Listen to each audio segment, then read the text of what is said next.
Hey McGinn, it's Mr. Lohn. Welcome back to our Read Alouds. Hope everyone is doing great. I'm coming to you today from Miss Horvath's class. She has allowed me to use this little backdrop today while the library is being used for something else.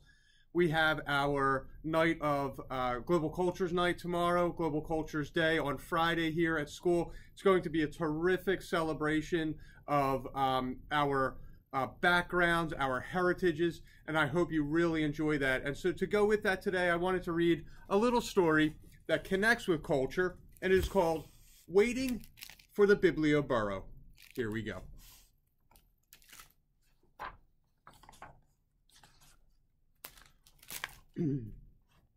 On a hill behind a tree there is a house. In the house there is a bed, and on the bed there is a little girl named Anna, fast asleep, dreaming about the world outside and beyond the hill.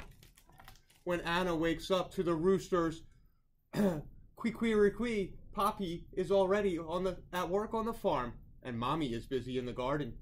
Anna bathes her little brother and feeds the goats and collects the eggs to sell at the market.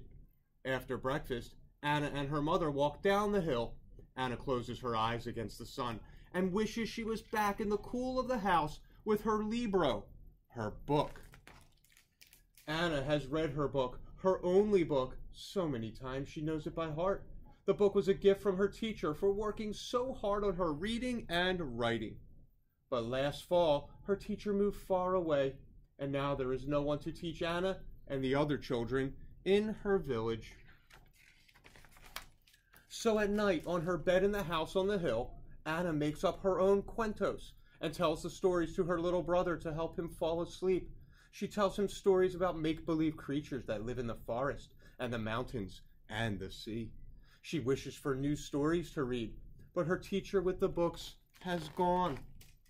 One morning, Anna wakes up to the sounds of tuck-a-tuck, clip-clop, and a loud "Eeah! Eeah!" When Anna looks down the hill below her, she sees a man with a sign that reads Biblioburro. With the man, there are two burros.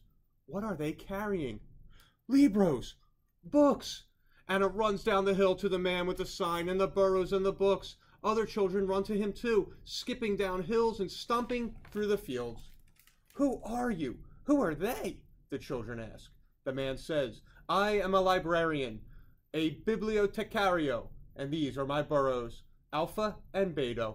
Welcome to the Biblioburro, my biblioteca. But senor, Anna says, I thought libraries were only in big cities and buildings. Not this one, says the librarian. This is a moving library. Then he spreads out his books and invites the children to join him under a tree.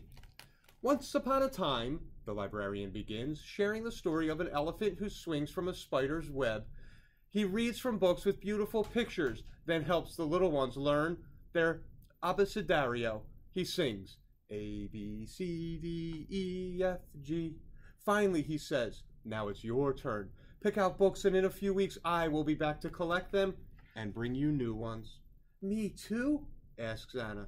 Especially you, says the librarian with a smile. So many cuentos. While Alpha and Beta chomp the sweet grass under the tree, Anna picks up book after book and finds pink dolphins and blue butterflies, castles and fairies, talking lions, and magic carpets.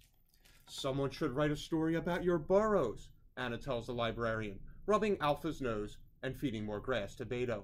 Why don't you? He asks. Then he packs up the books and is off.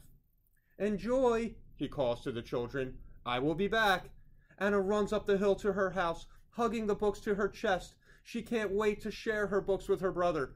And that night she reads until she can't keep her eyes open any longer. Each morning Anna does her chores and reads and looks out her window. She listens for the sounds of Alpha and Beta, but weeks pass and the librarian doesn't return. When will he come back? She asks her mother, who smiles and says, Go read, Anna. When will he come back? She asks her mother, who smiles and says, Go draw, Anna. When will he come back? She asks her mother, who smiles and says, Go write, Anna. When will he come back? She asks her mother, who finally says, Go to bed, Anna. One night Anna dreams she is flying over her country on a butterfly's back. In her dream, she crosses mountains and oceans and rivers and jungles, bringing stories everywhere she goes. Stories fly from her mouth and fingers like magic, falling into the hands of the children waiting below. When Anna wakes up, she misses Alpha and Beta and the Biblioburro's books. She remembers that the librarian told her that she could write a book. And so, with paper and string and colored pencils, she does. Finally, just when Anna thinks she'll never see the Biblioburro again, she wakes up to the "Ee-ah! Ee-ah!" and children yelling. She runs down the hill with her library books and a special surprise of her very own.